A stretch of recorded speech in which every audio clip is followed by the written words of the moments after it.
पश्चिम बंगाल विधानसभा चुनाव के मद्देनजर कोलकाता स्थित तृणमूल भवन में आज एक महत्वपूर्ण संवाददाता सम्मेलन का आयोजन किया गया।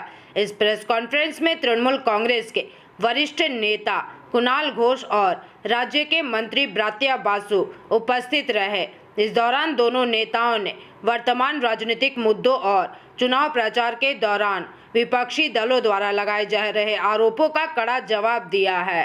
রাজনীতির জন্য করেছে সরকারি কর্মচারীদের মমতা বন্দ্যোপাধ্যায় স্নেহ করেন, সম্মান করেন, কিন্তু আপনি যদি আনুপাতিক হার এবং শতকরা হারে দেখেন তাহলে বাম জমানা থেকে শুরু করে এখনো পর্যন্ত তৃণমূল সরকার যথেষ্ট পরিমাণ দিয়ে তারা দিয়েছেন এবং মমতা বন্দ্যোপাধ্যায় মাননীয় মুখ্যমন্ত্রীর সম্ভবত আরো দেওয়ার ইচ্ছে আছে। কিন্তু যারা এই কাজগুলো করছেন, বাংলা থেকে ট্যাক্স তুলে নিয়ে যাচ্ছেন, তারপর ওখানে গিয়ে এসে আপনারা ডিএ বাড়াচ্ছেন, আর বাংলার 1,96,000 কোটি টাকা কার্যত 2 লক্ষ কোটি টাকার মতো উত্তরবঙ্গকে উত্তর বিহার করে দেওয়া, এই ছোট ছোট রাজ্যের যে থিওরি বিজেপি বিশ্বাস করে, এটা কি তারই একটা আজকে এই বুলডোজার মন্ত্রী পিলভিট, যিনি পিলভিট ট্রেজারি জালিয়াতি 2026-এ উত্তরপ্রদেশে সব থেকে বড় ট্রেজারি জালিয়াতির সঙ্গে যার সরকার যুক্ত,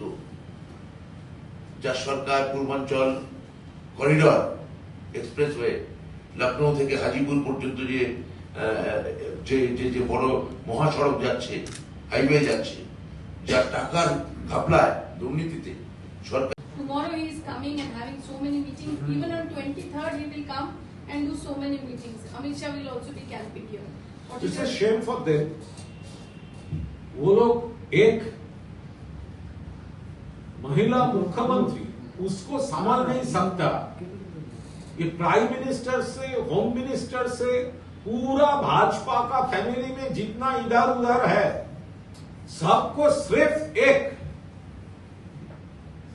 महिला मुख्यमंत्री ममता बनर्जी को বলা হচ্ছে জেলাগুলোর উপর পুরো কন্ট্রোল নিতে হবে।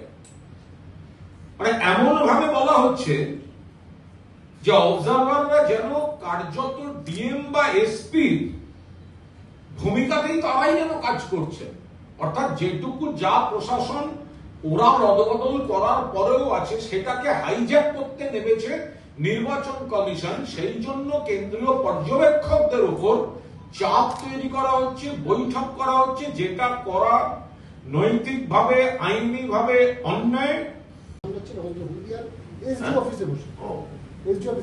সরকারি কর্মী, তিনি হলদিয়ার এসডি অফিসে বসে বেআইনিভাবে পোস্টার ব্যানার সামলাচ্ছিলেন। এই গোটা বিষয়টা শুভেন্দু অধিকারী টুইট করেন এবং তারপর নির্দেশ দেওয়া হয়েছে পূর্ব মেদিনীপুর জেলা পুলিশের তরফে ইমিডিয়েট এফআইআর করতে। কি বলবো? কিছুই বলবো না, এফআইআর করুন, আইনের ব্যাপার।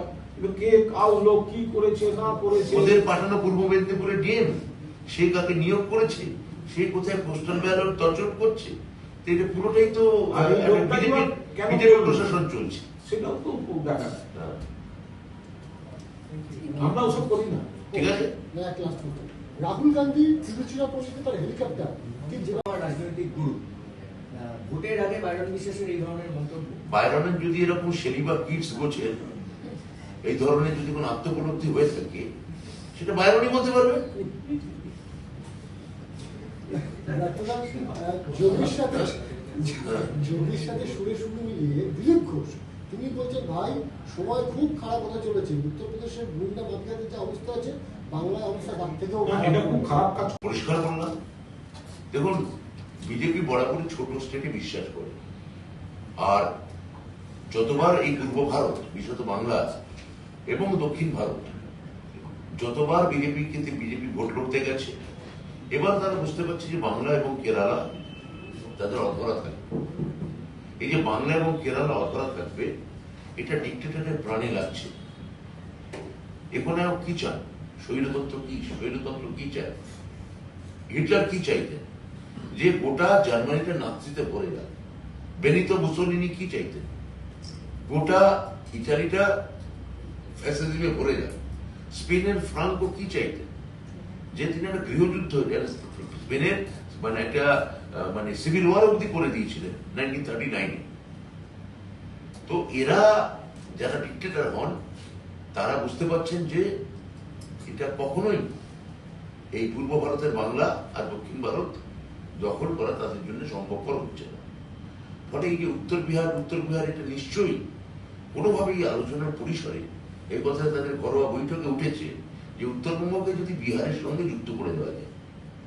কারণ উত্তরবঙ্গে সত্যি ইসলামপুরের দিকে একটা বিহার বর্ডার আছে, মালদায় একটা বিহার বর্ডার আছে, তাহলে ওইটা যদি পুরোটা হাইজ্যাক করে ওখানে ঢুকে ওখানে একটা ছোট স্টেট করে দেওয়া যায়, মানে বাংলাকে গোটা 3-4 টুকরো করার যে মনোভাব বা দৃষ্টিভঙ্গি, সেটা কিন্তু কোথাও এই হিউম্যান এরার বা মানবিক যে ভুল তার ভেতরকার গভীর মনস্তত্ত্বকে তুলে ধরে। Next. Bureau report PVTV news.